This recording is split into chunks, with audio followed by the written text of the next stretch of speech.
tey dama leen a bëggoon a présenter ñaari logiciel yu lay permettre ngay enregistrer sa ordinateur tey su doon da nga bëgg def leçon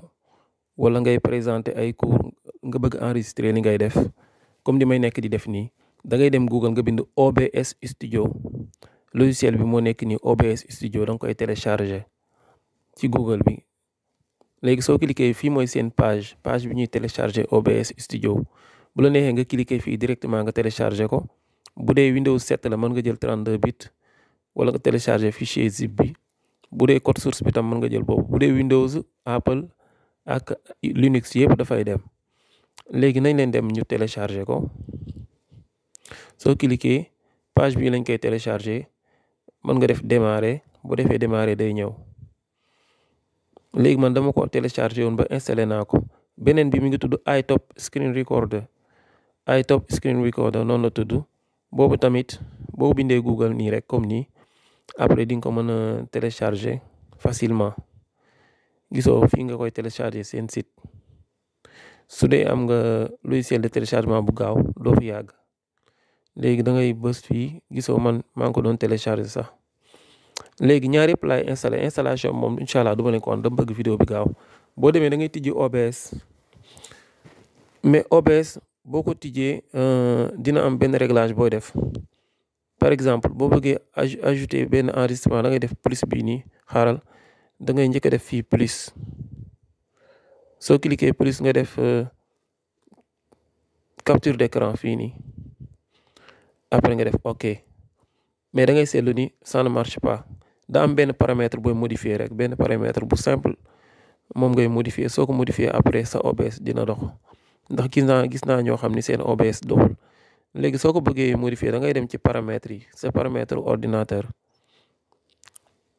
après affichage ngay wër ana affichage sax affichage ngay dugg voilà affichage moo nekk nii léegi soo duggee affichage après da ngay wàcc si graphique fi ñu bind graphique. boo duggee graphique da ngay gis logiciel yëpp ñu ngi fi ba mu des OBS nekku fi léegi dañ ko fi ajouté boo xoolee am na fii nii ay VLC ñoom seen et cetera fii nii application de bureau yi ñoo fi nekk bu la neexee tam application Windows Store mais ñun OBS application bureau la nga def parcourir boo cliquer parcourir dana la indil nga dem ci disque C bi disque C ngay dem après nga ñëw programme nga dugg nga wër OBS. nga xool fan la OBS nekk nga dugg ci dossier OBS bi moo nekk nii soo duggee ci dossier OBS après nga dugg dossier bin moo nekk nii nga duggaat fii moo nekk nii OBS bi ngay sélectionné nga def ajouté ko dana nekk ci suuf fii nii mais jeexagul da ngay cliquer ci option bi boo cliquer option nga jël économie d'énergie voilà boo ko sélectionné boo defee enregistrer rek après sa OBS dina dox.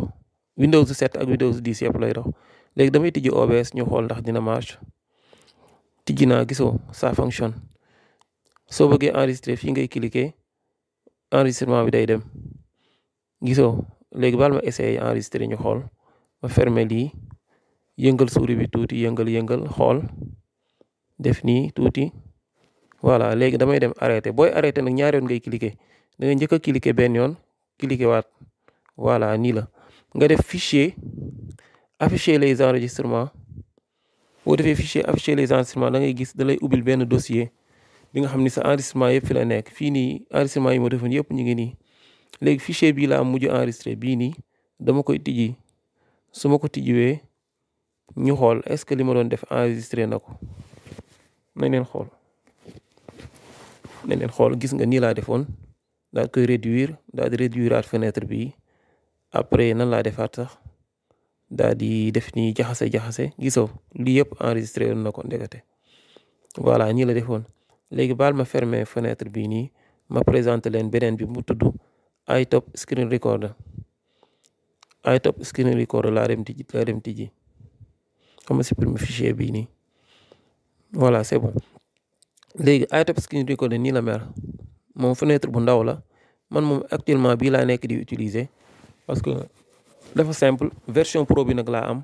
boo dee enregistré am na bu la neexee nga jël benn partie bu ndaw nga def nii nga enregistré ko benn partie bu ndaw am na sax si OBS bu la neexee tam nga jël fenêtre bu dee fenêtre la benn fenêtre bi rek lay enregistré mais du enregistré ordinateur bi mais léegi comme ñun dañuy def démonstration bal ma jël plein écran ma def plein écran nga xam ni bu doon da ngay jouer sax boo dee jouer day enregistré jeu bi yëpp boo dee enregistré nga bës rek bii nii soo bësee rek day def benn chrono bu ndaw voilà léegi démarré na léegi lépp lu ma nekk di def nii bu la neexee nga ñëw ci fii nii big pause play nga jël big bi boo bindee day bind tey su ma leen doon expliquer lii nii mën naa leen ko expliquer par lii rectangle moo nekk nii mun nga changer sa couleur bi nga def rectangle am na flèche aussi bu la neexee nga jël benn flèche nga indiquer lu la neex ay outils yu simple la te en plus enregistrement bi lii nii du ko enregistré waale ma fermer sama téléchargement bi ma am lu ma doon télécharger voilà léegi dossier bi fii nga koy tijjee flèche bi nii boo cliquer rek automatiquement li nga enregistré day tijjeeku ma xool ma play ba xam lan lay joxe waaw gisoo li laa doon def de sama barre d'outil bi sax affiché wu ko gisoo affiché wul barre d'outil bi te mu ngi dem affiché wu ko te mu ngi dem ce qui veut dire que mën nga enregistrer bii nii c'est pratique di dessiner ci biir di bind et cetera di def ay flèche gars yi dina leen permettre ñu gën a comprendre waaw nii laa defoon de enregistré na bu baax li ma doon def voilà ñaari logiciel ñoo nekk noonu benn mi ngi tudd OBS studio beneen mi ngi tudd mi ngi tudd laa ko doon sax iTop screen record OBS aussi noonu la bëree ay paramètres su fekkente ni miin nga ko mën nga ci def ay vidéo direct muy dem YouTube